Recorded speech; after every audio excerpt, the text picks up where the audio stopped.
Oh, hi. Not sure how you found us here, but maybe you're online looking for something to just turn off your brain to let you stop spiraling about whatever's been bothering you today or this week or this month or maybe this decade. And you're looking for a video or maybe some kind of entertainment to help you soothe your way from stress to sleep. And maybe something that's actually good for you instead of seeing what that girl who was super mean to you in high school is doing right now with her 6 children, 11 dogs, and very large house. So instead of doing that, why not listen to us here at Anxiety Addicts Bedtime Stories, where we take 3 sentence true stories from the internet, random people, friends, acquaintances, and enemies, and turn them into 20-minute bedtime stories to help you take your mind off of whatever's bothering you and help you maybe relax and go to sleep. So this is a story that I actually heard out at a dinner party a few years ago, and I promise you, I change all of the names and identifying characteristics when I tell these stories. So if you send them in to info@anxietyaddictsbedtimestories.com or DM us on Instagram, all of the names are changed. And nobody will be able to trace it back to you unless, I don't know, you got booked for it and it's public information. And even then, the internet's a deep, deep place, and who will really find you? So sit back, relax, and enjoy this one that's called It's Not the Shorts, and it's pretty freaking funny. Let me introduce you to the man who owns this especially entertaining tale. Justin was born in Minneapolis to a chaotic family. He survived by following every rule he ever encountered. Justin did not run on the concrete deck at the public pool. He never went to bed without brushing his teeth. He was 5 minutes early to every class, job interview, and social engagement. He became a CPA for a large firm and, for 10 straight years, never clocked out a minute early, even though he probably should have. He missed out on a lot of fun parties over the years as his firm worked for the government and social media was strictly forbidden. His company's leadership was terrified that one of their employees would be photographed in a compromising position and they'd be ruined by the scandal. So Justin was a man who wore pleated Dockers every day, didn't get to engage with friends on Facebook, and every year of his adult life looked exactly like it did the year before. Then he met Bianca, and everything changed. She was a free spirit. She showed up at the airport without a ticket or a clue where she was going. She raised chickens in the backyard of her little suburban neighborhood outside of the city. She could wear tie-dye and actually make it look hot and fashionable. He was smitten. And Bianca saw something in Justin, even though he couldn't. She called it his wild thing, like in the children's book, and swore that she would help him find his inner spirit, his monster. It was Bianca who convinced him to quit his job. Truthfully, she wasn't even entirely sure what he did, since every time he attempted to explain his occupation, she fell asleep. Bianca did not have the bandwidth for middle management. Once the quitting was done and Justin had his panic attacks under control, they booked 2 round-trip tickets to India. Justin purchased every Photos and Lonely Planet guidebook that he could find. He Googled travel hacks for India and bought freeze-dried snacks, iodine tablets for the water, and 2 sun shirts from Patagonia since he had a family history of melanoma. Amid his obsessive packing, Bianca popped over with an idea. She carried a hiking backpack in one hand and a bottle of Prosecco in the other. Justin looked up at his girlfriend, who often looked like a mermaid who'd just found her way to land. Justin wasn't sure how she always seemed a bit sandy living in Minneapolis, but it was like the beach found her. Bianca gestured to her backpack. What if we brought, like, nothing? Justin gave his mermaid a look. Think about it. A smile grew across her face. We each bring like 2 shirts and 2 pairs of shorts, toiletries, and like literally nothing else. It'll be so freeing, so light. We won't care if our stuff gets stolen. We'll be totally mobile. We can go anywhere if we don't have anything or any luggage. It'll be like a real adventure. Justin looked around at his carefully labeled purchases for this wild trip. Then he looked at Bianca. Then he walked to his closet, pulled out a small backpack, 2 pairs of workout shorts, 2 soccer jerseys, and tossed the clothes down on his bed with a smile. He'd already decided to wear the sun shirt on the plane. Nestled into their Economy Plus seats, Bianca had upgraded them with her miles. Bianca snapped photo after photo of her boyfriend reading his travel guide, ordering Bloody Marys, and laughing as someone's mini schnauzer therapy dog fell asleep on his thigh and started to drool. At first, Justin was so uncomfortable. He hadn't been in a photo in a decade. His company had strict rules about how their employees represented them, and of course, as we know, Justin follows the rules. You have to cover your shoulders at all the religious monuments, Justin told Bianca, looking up from his book. As a foreign woman, you have to be very mindful of not standing out and just fitting in. Some of these cities are a bit dangerous, and Bianca cut him off, putting her tanned hand on his leg. She'd learned that move as a foolproof way to get Justin to stop talking. We're going to be fine, she giggled. We will not stand out. We will be respectful tourists and blend in seamlessly. And no crazy pictures of you will end up on the internet. She took a long look at the man who she was definitely falling hard for. Even though it doesn't matter anymore. Justin wanted to protest that it might matter to his next employer, whomever that would be, but the look on Bianca's face made him pause. Inhale the moment. Landing in Mumbai was absolute chaos. The heat of the city felt like walking into a wall of sunshine. They both changed into their athletic shirts and felt pumped to start their adventure. And they got to skip the baggage claim and hop on the local bus since they essentially had nothing with them.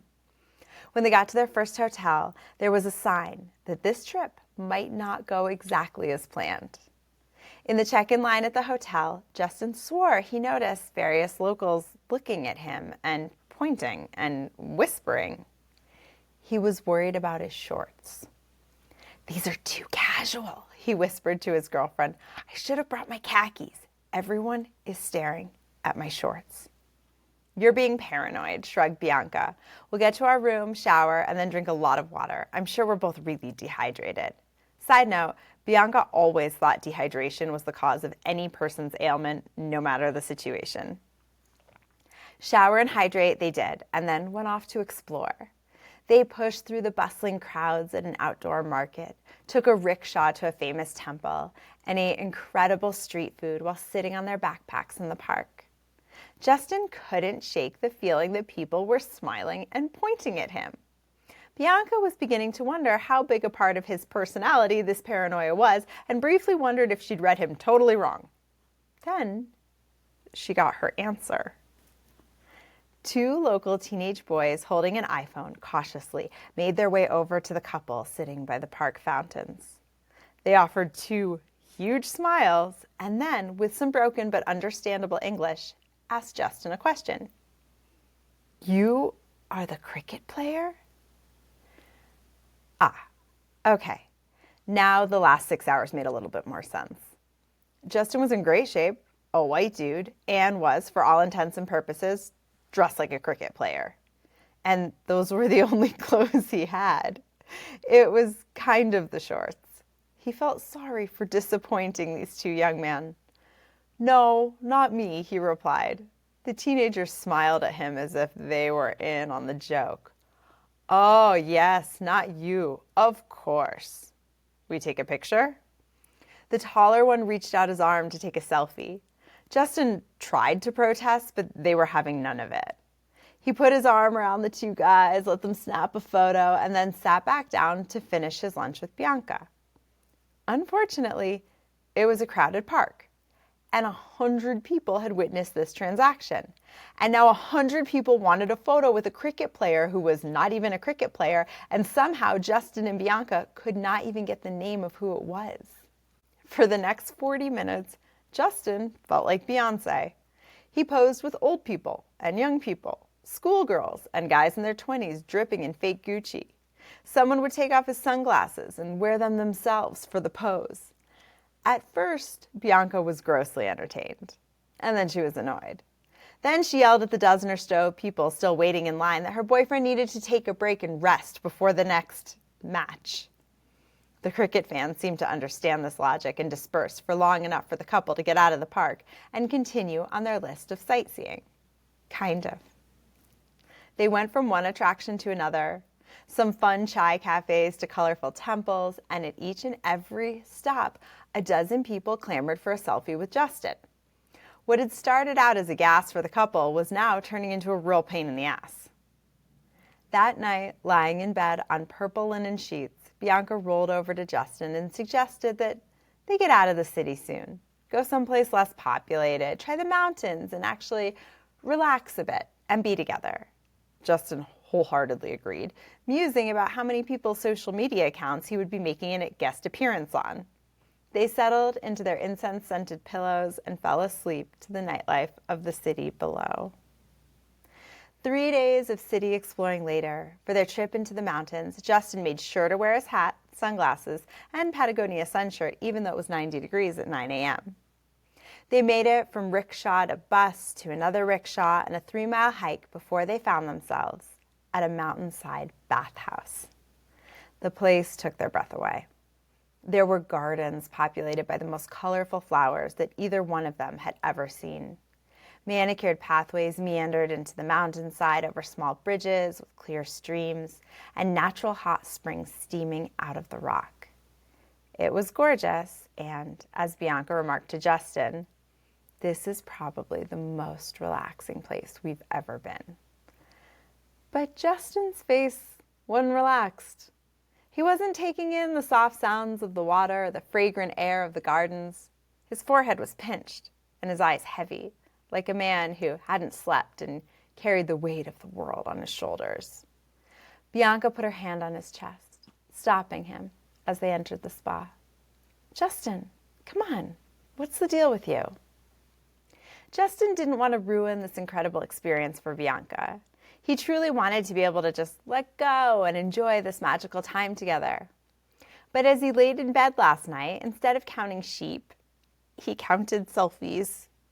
He imagined his face all over Facebook India with thousands, if not tens of thousands of eyes on his image. He imagined picture after picture being pulled up on a desktop monitor every time he applied for a job downtown in the financial district. He imagined that his life, as he knew it, was now over. He paused, took a deep inhale, and exhaled all of these anxieties to his patient, strong, and loving girlfriend. At the end of his breath, he avoided her eyes, sheepishly. She probably thought he was a man without any real adventure, and that wasn't the case. He'd just never had any real freedom in his life before. He'd never had physical freedom or financial freedom or freedom in love. And here he was with all of those pieces, and yet he could not complete his own puzzle. Bianca wrapped her arms around her worried lover. "But," she offered quietly, "all of those photos will be tagged with some other guy's name. In a way, wasn't even really you here in India. It was your cricket-playing, sunglass-wearing alter ego. And your alter ego can do anything."